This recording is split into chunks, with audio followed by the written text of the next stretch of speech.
So today we have a doozy. I'm going to be talking about the level Really Fun Baseball by Creator Creepy. This level came to my attention on a stream the other night when somebody suggested that I play the most disliked platformers in Geometry Dash, this being the most disliked platformer. And the thing about disliked levels is in GD, normally when a level is like in the negative dislikes, it usually doesn't reflect its quality. So when a level's in the negative dislikes, it's usually because the level was perceived as too hard for its time, or people couldn't figure out how to play it. And so what I expected going into this is a bunch of levels that are super confusing but fun. That's what I was expecting, at least. But dear God, no, this level absolutely deserves its dislikes. We'll just get this out of the way because it is nowhere near anything that matters in this review. The decoration in it is tolerable. It's not great, it's just a generic pixel art style level, and it's literally one screen for the entire level, but for what it's worth, it looks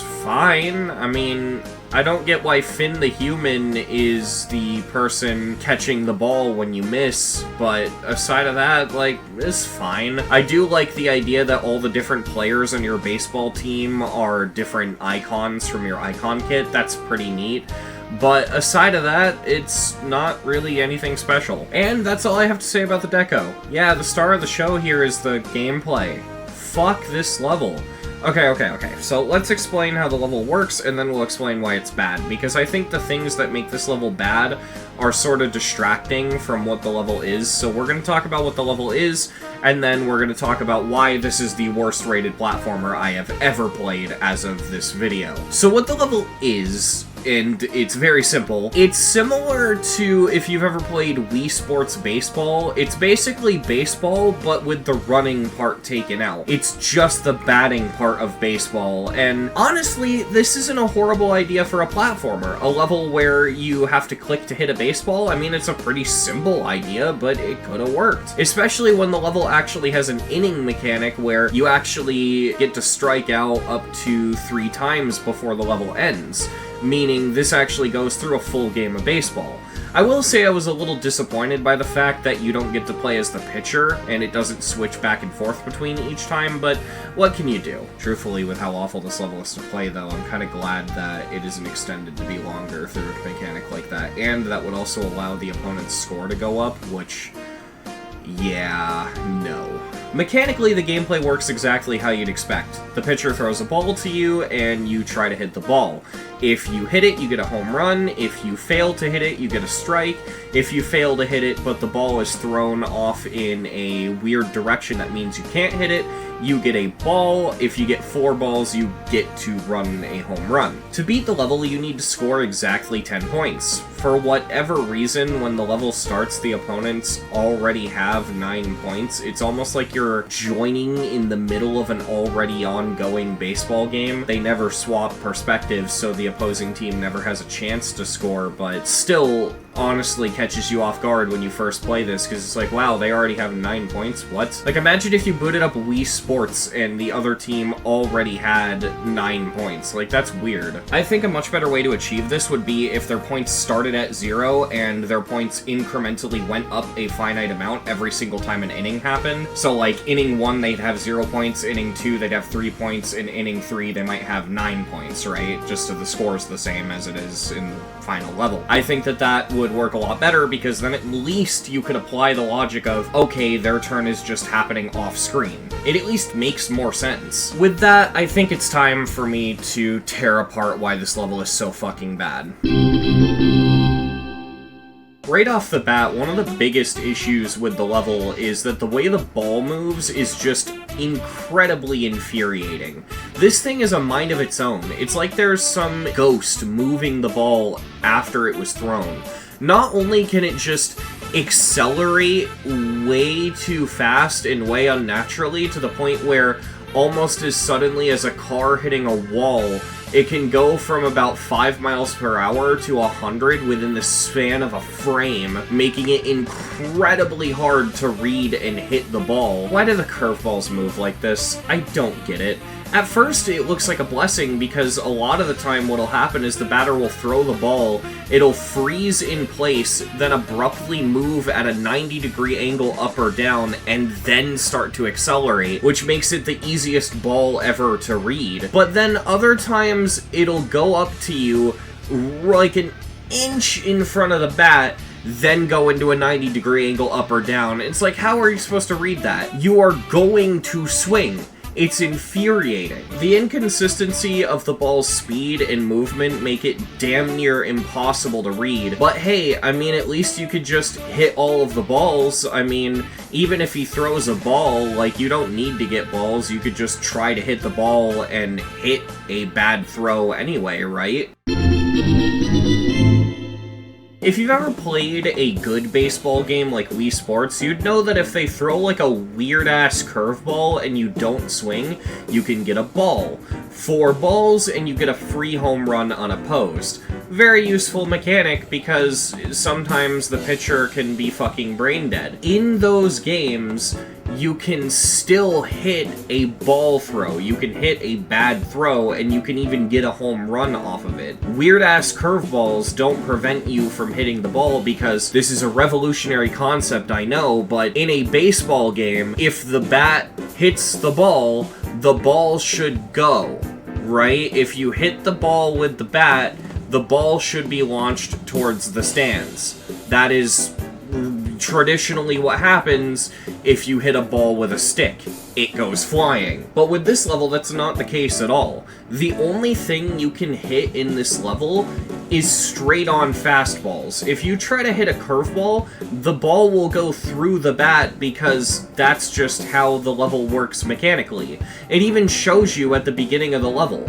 Anything above or below the center dead front of your icon, you just can't hit, which is not how something like that works. It's supposed to make it harder to hit the ball straight, but you can still hit the ball. It's especially infuriating when you realize this level only uses one button, which means 2 things. Firstly, the level is about as complicated as a 2.1 minigame level. This level could have unironically been made in 2.1, but on top of that, mechanically, the level is no more complicated than a rhythm game with only 1 note lane. I think we can agree that this is pretty shitty, but a lot of you are thinking, really? Worst platformer level you've ever played? Well, isn't that just a shitty learning curve? I mean, yeah, it's extremely hard to do, but all you really have to do is learn to read whether or not it's going to be a curveball, learn to read the speed, and then just hit the ball, right? Just only hit the ball when it's a fastball.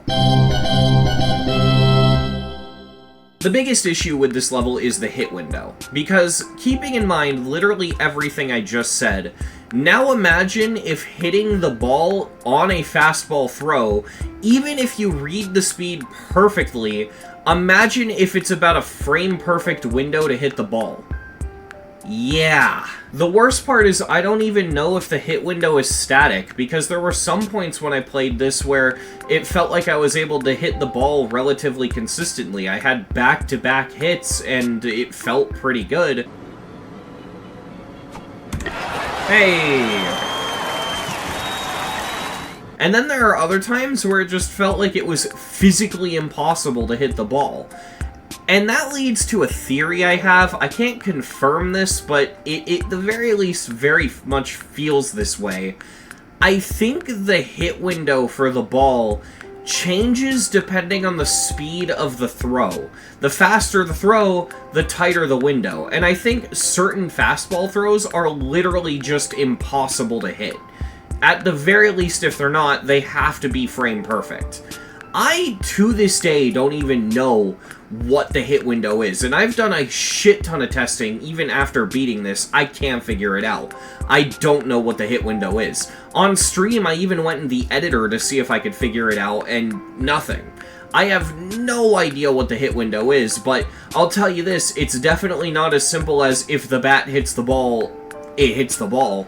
It is some weird-ass shit where, like, I think it has to be, like, right in front of the player, which is harder said than done because there's half a second of input delay that you don't really notice unless you speed hack the level. Like, no matter what, no matter how much testing, I couldn't figure out the hit window, but what I can say for certain is it is way too fucking tight. When you combine all of these things together, the weird-ass movement of the ball, the fact that the bat can't hit curveballs, and the biggest issue, the hit window, all of these things would be minor problems in isolation, but combined, this level is fundamentally unplayable. This is rated 4 moons. I unironically think this shit's an insane demon. This is so fucking unplayable. The fact you have to score 10 points within 3 innings with this shit it feels criminal. I don't understand how a level like this can get rated. I don't get how RobTop could play this level and think, yep, that's gonna get a rate. Like, how the fuck do you look at this level and think this is okay? This is fundamentally broken. With that, I'm giving this level an obvious 0 out of 10. This is a very low, very, very low 0 out of 10. I think this is the worst level I have reviewed so far. There is Stacker Ultimate, which is also pretty shitty, but I'd actually argue Stacker Ultimate is better than this because at least Stacker Ultimate is consistent and makes sense. It's just a bunch of frame perfects. This shit is ass. This is horrible. This is easily the worst fucking thing I have ever played and reviewed. And that was my review of really fun, really shitty baseball. I hope you all enjoyed the video, and yeah, this was just kind of a level I discovered by chance on stream, and I will admit, this was one of the worst levels I have ever played. It was oddly kind of entertaining on stream, and I mean, yeah, it was just a giant crash out, and those are entertaining to watch, but I guess the worst level in the game found some value in it. I don't know. I'm genuinely curious how much lower we can go than this, because I actually thought that the level that functioned the worst that I had ever completed was Sponge. Sponge being this fundamentally broken level that barely works. This takes the cake. This is actually worse than Sponge. That being said, let me know if you've played this level and what you thought of it. Did you get lucky and just beat it really quickly? Did you struggle on it? Do you find it fun? Do you disagree with me? Do you agree with me? That sort of stuff. Feel free to leave a comment down below. And while you're at it, why not subscribe to the channel? I don't usually do subscription interactive reminder stuff because I think telling people to subscribe doesn't necessarily get them to subscribe. But the reason I'm bringing it up is because I am trying to hit 15,000 subscribers by the end of the year, and it would mean a lot to me if we could reach that milestone. So yeah, thank you all for watching, and I hope you enjoyed.